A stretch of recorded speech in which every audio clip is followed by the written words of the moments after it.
Show, just kind of telling the visual story of my quest with the Mavericks and the championship belt. Within the past year, my life has changed quite a bit, and it all started with that, with that right there. I'm a huge wrestling fan, and I'm a huge Mavericks fan. Those are two things that I grew up with and two things that I'm passionate about. And so with the concept of conversion, I thought, why not bring the two together? Why not take, the single sport where, that's my favorite, Sports Center. Why not take the concept that an individual sport has where each winner has a championship belt and bring it to my team? So I took the wrestling belt, I took out the face, and I put the Mavericks logo in there. And then once the Mavericks started doing good in the playoffs, I started taking it to all the games. And then they would, put me on the Jumbotron, and then I'm driving to work one day, and they're talking about me on the radio.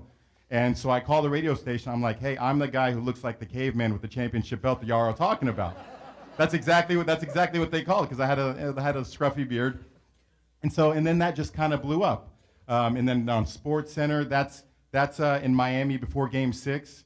The Mavericks approached me. They're like, hey, we love the idea. We want to use it. But Mark Cuban doesn't want to use it just yet because, he's worried about jinxing the team. Okay, so I was like, okay, but can you come down to Miami? I said, okay. So we go down to Miami, and we were enjoying the game. And I'm keeping it hidden because I'm a Mavericks fan in Miami. So I'm keeping it under my seat, whereas when I'm at the Maverick games, I always have it up. I'm always like holding it. I'm the belt guy. So they did a story about me before the game, and then once the game starts, we're watching the game, and then as soon as it starts getting close to realizing the victory, I rush down to the court. They win, and then there's where my belt ends up. Now I tried to get on the court, but they wouldn't let me. But they took my belt. And so you can't see, but I'm somewhere over there as they're celebrating with my creation.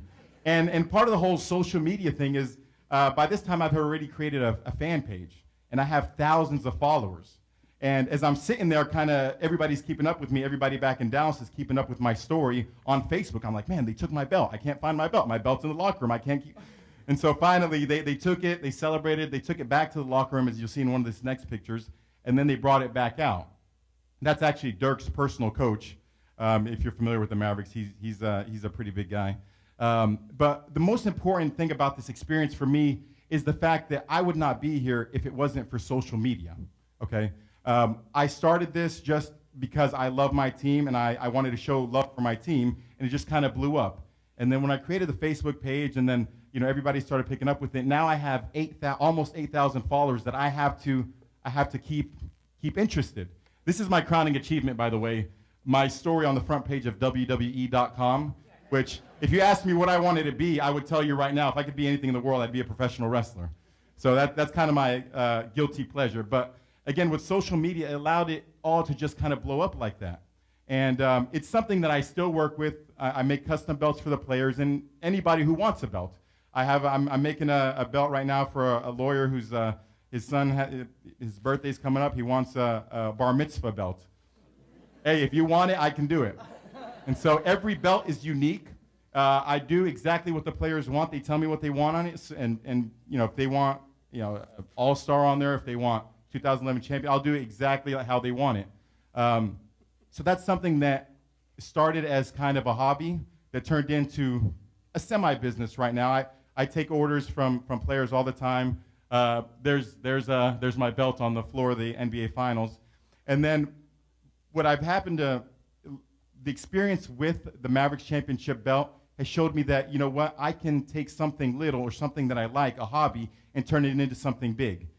And what I did is I started looking at other avenues that I'm creative in and that I like to do and seeing what I can maximize my potential at, one of those being Master Chef. So I've been auditioning with Master Chef for the past 6 months. I can't tell you too much about the show because they'll sue me because it hasn't aired yet. But I started working on that, and part of the reason they liked me was because not only can I cook, but they loved the thing that I did with the championship belt. They loved how I took something I was passionate about and turned it into something big. And so they felt that if I could do that with a novelty item like that, then why not with food?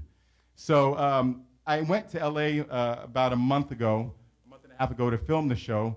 And I'll tell you this, the thing that I took away from the show has nothing to do with TV. When you're in a room with 100 different people, like I am right now, and you have no telephone, you have no internet, you have nothing to do. So when you're not on set, you're sitting there with a bunch of people, and all you have to do is kind of go back to the old style of social networking. That's what I call it. We take for granted the fact that we have Facebook and Twitter and all this kind of stuff to communicate with each other. And I was the biggest, proponent of social media. I mean, it gave me 8,000 fans. So, but when I sit there and, I'm sitting at a table with a 41-year-old cowboy from Georgia and, 30-year-old mother of four from actually Frisco and, a bunch of different people, and you just sit there and you get to know them, you start learning more about yourself and learning more about other people.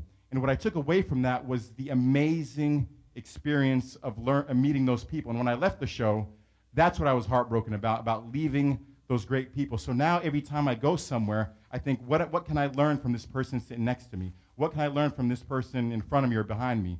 So I do my best to try and social network the old-fashioned way. And one of the things that I learned the most from it was I spent about 3 hours on set talking to a life coach, much like the gentleman who spoke earlier. Much of the same ideas, and she told me, oh, that's a Texas Rangers belt, but they didn't win, so that didn't blow up at all, they lost. So one of the things she taught me was you always have to present yourself the way people perceive yourself. And one thing that I was lacking is that even with the Mavericks belt, I put the belt together, but I was still a little bit hesitant or insecure about taking it to a game because I'm a wrestling fan. I don't want people to make fun of the situation. But I had a friend of mine who said, no, Rami, that's a great idea. You got to take it. There's my congratulations letter to Master Chef.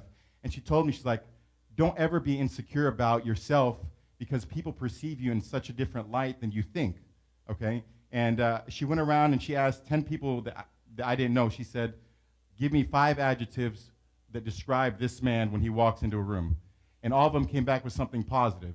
And for the first time in my life, a light bulb came on. Why should I ever think different about myself when all these people see me in such a, in high esteem because of the things that I've accomplished? So all I ask you is, just like we did earlier, when you sit down next to somebody, they want you, you sit down next to somebody, a stranger, always get to know them because you never know what you might learn from them. Thank you.